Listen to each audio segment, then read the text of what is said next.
دوستو اس کیس کے فیکٹس کچھ یوں ہیں کہ پارٹیز کے درمیان ڈیزولوشن آف میرج ہوئی اور اس وقت میاں بیوی کے درمیان ایک ایگریمنٹ سائن ہوا کہ جو مائنر بچہ ہے وہ والد رکھے گا اپنے پاس،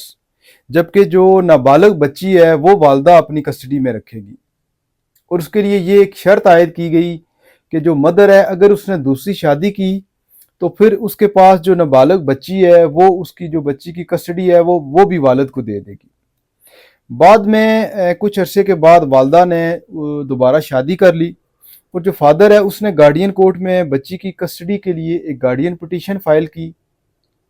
کہ جو بچوں کی والدہ ہے اس کے ساتھ ایگریمنٹ ہوا ہے اور اس نے خلاف ورزی کی ہے، سو یہ جو بچی ہے جو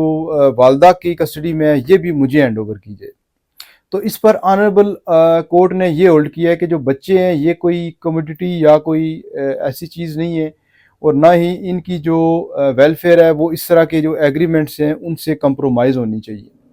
بلکہ ان کے لیے جو ویلفیئر آف مائنر ہے وہی ایک بیسک پرنسپل ہے جس کے تحت ان کی کسٹڈی جو ہے اس کو آپ شفٹ کر سکتے ہیں۔ دوسرا سب سے امپورٹنٹ جو پہلو اس کیس میں تھا وہ کورٹ نے یہ نوٹ کیا ہے کہ بہت بڑی زیادتی ہوئی ہے مائنرز کے خلاف، مائنرز کے ساتھ، کہ وہ جو دو سبلنگ تھے ایک دوسرے سے جدا کر دیا گیا ہے اس ایگریمنٹ کے تحت،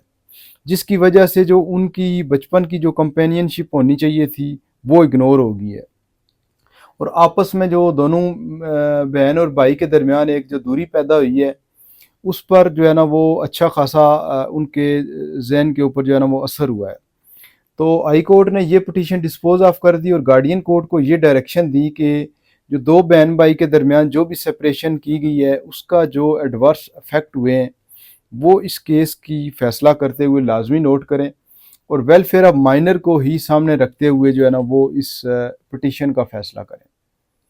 دوستو کسی قسم کا کوئی بھی کوسچن ہو گارڈین لاء کے حوالے سے، کسٹڈی کے حوالے سے، تو آپ مجھے میرے واٹس ایپ نمبر کے اوپر میسج کر سکتے ہیں۔ تھینک یو سو مچ۔ اللہ حافظ۔